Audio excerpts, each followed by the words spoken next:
me conhece, eu sou o Luciano Ratameiro, sou desenvolvedor Python e JavaScript na Perfection. Se eu estiver correndo, por favor, me avisem, porque essa palestra era para ser 40 minutos, eu esqueci, eram 25. Aí eu, enfim, cortei uns pedaços. Bom, primeiro de tudo, por que dar essa palestra, né? Primeiro porque eu sempre achei o fluxo do Django meio confuso, a gente nunca tem visibilidade, né, de por onde que a requisição passa dentro do código do Django. Não é fácil encontrar informação sobre o fluxo inteiro, então muitas vezes a gente conhece middlewares, mas a gente não sabe quando usar, se ele é chamado antes, se ele é chamado depois, enfim. E, obviamente, saber que algo existe ajuda a gente a pensar na hora de resolver um problema. Mesmo que a gente não conheça a fundo, a gente pelo menos tem visibilidade do que pode resolver o problema. Sobre o que a gente vai falar? Vamos falar sobre como o servidor processa uma requisição, como o Django processa a requisição e os 3 tópicos principais, que são WSGI, middlewares e context processors. Antes de tudo, só dar uma introdução de mais ou menos como um servidor processa uma requisição, né? Primeiro a requisição bate, né, a requisição HTTP mesmo bate no roteador ou no servidor a nível de sistema, geralmente um Nginx, um Apache da vida. Depois ele vai para um de nível de aplicação, que aí você já pega a requisição e formata num objeto Python bonitinho, para ser usado, no caso, pelo Django. Então seria um unicorn, um uvicorn, enfim. E o Django, obviamente, porque a gente vem falar de Django. E como o Django processa a requisição? Bom, na vinda, né, porque tem a vinda e a volta, a gente tem um objeto de requisição lá do WSGI, do unicorn, seja de qual servidor de aplicação que você prefere usar. Ele bate num handler WSGI, vou falar um pouquinho sobre esse cara daqui a pouco.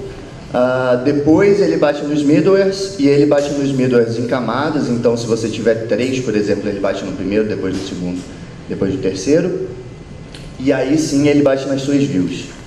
Geralmente a gente acaba focando demais nas views e esquece que existem outros recursos para a gente solucionar problemas. E na volta ele bate nos middlewares de novo, só que ele bate no caminho oposto. Então se foi 1, 2, 3, agora vai ser 3, 2, 1. E caso você tenha um template, um contexto para ser renderizado, ele bate nos context processors antes de montar o HTML e responder a resposta HTTP lá.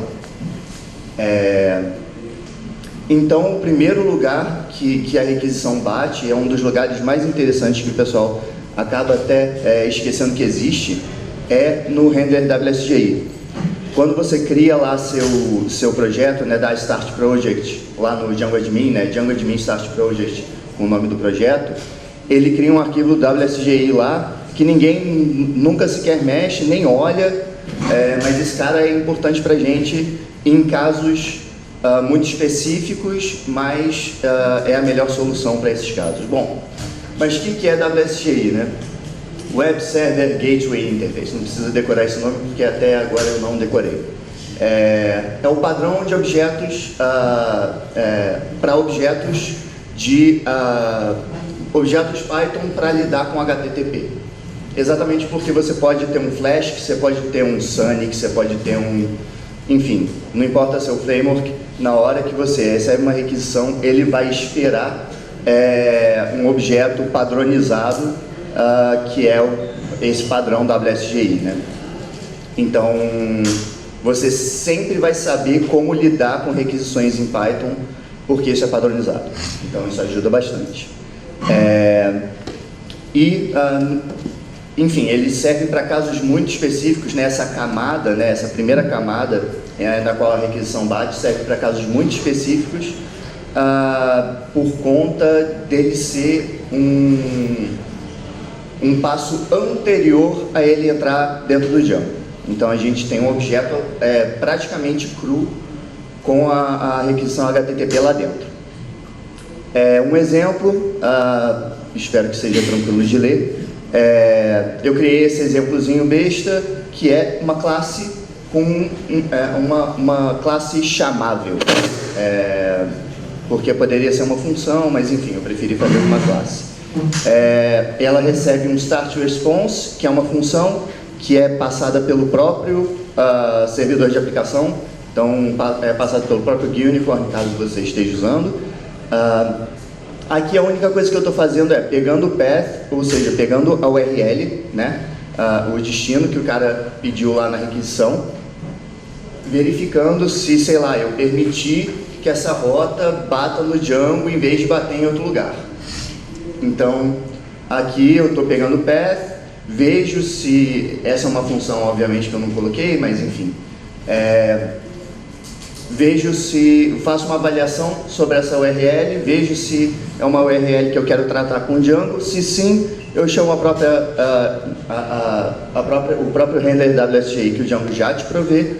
Se não, chama outra coisa. Então, por exemplo, se você tiver tendo uma aplicação Flask para mobile e uma aplicação Django para desktop, ou se você quiser, de repente, não receber requisições, não levar para o Django requisições de um país tal, ou algo do tipo, você tem essa camada para você poder lidar com essas coisas, porque ela permite avaliação e resposta precoce.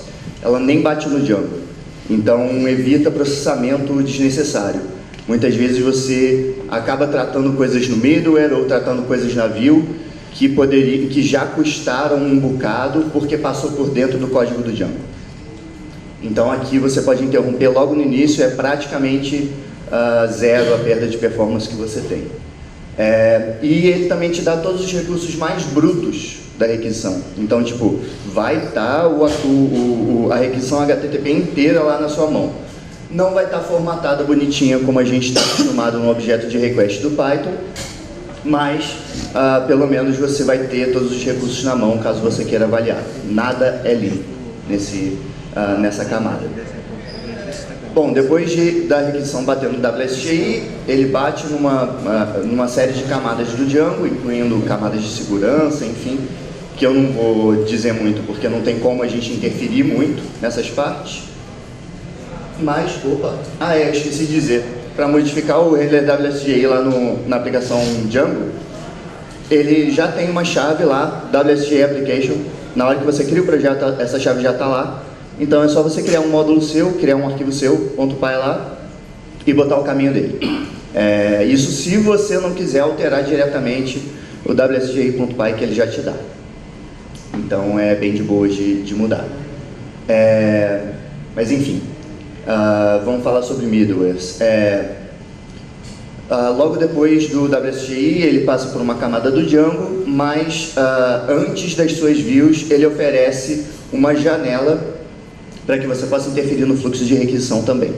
Tanto de requisição quanto de resposta, enfim, ele tem N eventos diferentes, N sinais diferentes que você pode tratar via middleware, mas aqui eu só vou dizer sobre request, porque é o exemplo mais simples. Então, são meio que janelas mesmo.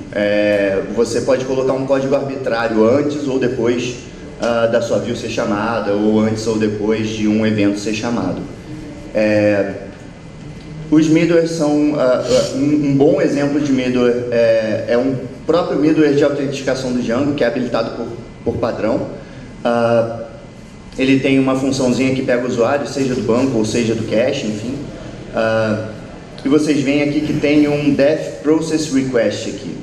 O que eu estou dizendo é que o meu middleware terá um código arbitrário durante o processamento do request. Ele literalmente embute no objeto de requisição o usuário, caso ele haja, né? Caso exista uma sessão lá. Ou seja, caso o cara tenha logado, vai ter o cookie de sessão lá, a gente verifica se tem esse cookie de sessão e pega o usuário, seja do cache ou seja do banco. Nesse caso, ele é muito útil para as views, porque esse objeto de request vai estar disponível para as views, só que ele não automaticamente vai estar disponível para os templates. Então, a gente vai falar sobre Context Processors depois, exatamente porque eles tapam esse buraco. As vantagens dos middlewares. São objetos que são para objetos que são sempre usados, né? Você sempre vai precisar fazer uma avaliação se o usuário é superadmin, ou ele tem permissão, ou ele está logado, enfim. Você sempre vai precisar do usuário. Então é sempre útil ter. Então você ter um middleware de autenticação faz sentido. Ou para manipulações específicas. Digamos que você, em uma requisição específica, você queira fazer um log do que o usuário está fazendo, ou você queira manipular a requisição de uma forma específica, ou então o seu usuário tem um carrinho de compras na sua aplicação, você quer que as suas views sempre tenham carrinho de compras. Então você já pode fazer um middleware para pegar o usuário, depois pegar o carrinho de compras, seja de onde for. E uma outra vantagem é que ele é dentro do próprio Django. Então você já não vai lidar com os dados crus HTTP, você já vai ter um objeto bonitinho que o Django formata para você, bem maneiro. E para pré ou pós-processamento em casos específicos, como eu disse, de repente um log, de repente algum sinal que tem que ser disparado para uma API de terceiros, enfim. Os middlewares servem para isso. O problema é que os middlewares são chamados sempre. Então, toda requisição eles vão ser chamados. Você tem que botar um if lá para tratar seu caso específico, senão você vai perder muita performance. Então, eles são chamados entre partes do próprio Django, então você não está interrompendo uma requisição ou respondendo uma resposta precocemente. Você está perdendo um pouquinho de performance nesse caso também. E, como eu disse, eles podem consumir recursos que são desnecessariamente usados para certos casos, exatamente porque eles são chamados sempre. Beleza, então a gente tem WSGI, a gente tem as camadas de middlewares, a gente tem a view, a gente tem os middlewares na volta, de novo, e a gente tem os context processors. Esses caras aqui eu acho que são os mais subutilizados, mas eles são muito úteis. Basicamente, depois de tudo, depois do Django processar tudo, na hora que ele vai renderizar o HTML, ou seja, ele pega o seu template lá, pega as variáveis de contexto que você passou, né, o dicionário com as chaves que você passou, vai renderizar o HTML. Ele chama esses caras. Eles permitem que você adicione variáveis ao contexto, ou seja, variáveis para acesso direto dentro do HTML. Então, são bem úteis para o caso de você reutilizar objetos, enfim, objetos redundantes. E eles trabalham, eles são funções simples e puras, são fáceis de testar, são simples. Simplesmente eles recebem um objeto de requisição e respondem um dicionário. Qualquer coisa que você possa fazer nesse meio de caminho é contigo. E eles trabalham muito bem em conjunto com middlewares. Eu digo isso porque o exemplo é o próprio Context Processor de autenticação. Vocês lembram que lá atrás, eu falei do middleware de usuário, que ele embutia no objeto de requisição o usuário, só fica disponível para view. Então eles fizeram esse cara aqui, obrigado, eles fizeram esse cara aqui, que ele basicamente checa se o usuário foi embutido lá pelo middleware, lá atrás. Se não, eles colocam um usuário anônimo, exatamente para o seu template não quebrar, por exemplo, na hora que você chama um isAuthenticated ou isSuperAdmin, a gente precisa de uma instância que não quebre, né? E a gente retorna o usuário na chave usuário, ou seja, lá no seu template, na hora que você fizer chave-chave usuário, né, chave-chave user, ele vai pegar o user que foi populado lá atrás no middleware. Então vocês veem que é uma função razoavelmente simples, que é extremamente útil porque você sempre vai querer botar um if no template para checar se o usuário está autenticado ou não. Então eles têm essa vantagem, né, de adicionar a todos os templates objetos redundantes, e você evita a repetição de código nas views e nos testes. A gente acaba esquecendo, né, que se você precisa do usuário em todas as views, cara, você vai ter que testar esse contexto, né? Óbvio, se você é a pessoa que está responsável por isso. Então, não só você está evitando repetição de código, que pode, né, copy and paste is evil, né? Se você copia e cola, quase certeza que em algum momento vai dar problema. Também serve para os testes, então você não vai ter que repetir aquela mesma rotina em todos os testes. Então, basicamente era isso que eu queria falar. Eu até corri um pouquinho demais, mas é bom que a gente tem mais tempo para pergunta. Use uma aplicação WCI quando você queira fazer uma avaliação e uma resposta precoce. Você não quer atender pessoas de tal país? Beleza, coloca lá. Óbvio, você pode fazer isso no Nginx, você pode. Mas aqui você está dentro de Python, você pode testar, enfim, é questão de preferência, né? Então a aplicação WCI serve para isso, para você fazer operações globais, né? Se você quer fazer um log de todas as requisições, você pode colocar esse cara no nível de WSGI, que fica mais fácil, você perde menos performance. Use middlewares para processamento ou manipulação obrigatória. Lembre-se que é obrigatório, porque todas as vezes que uma requisição for feita, esses caras vão ser chamados. Então, de novo, para logs, para condições muito específicas, para comunicações com APIs de terceiros, para capturação de exceções. Esses caras servem muito bem para isso. E use os context processors para você evitar repetições desnecessárias nas suas views, nos seus testes, e para você ter objetos redundantes em todos os seus templates, caso você queira, caso faça parte do domínio da sua aplicação, lidar com esses objetos. Basicamente é isso. Desculpa a correria.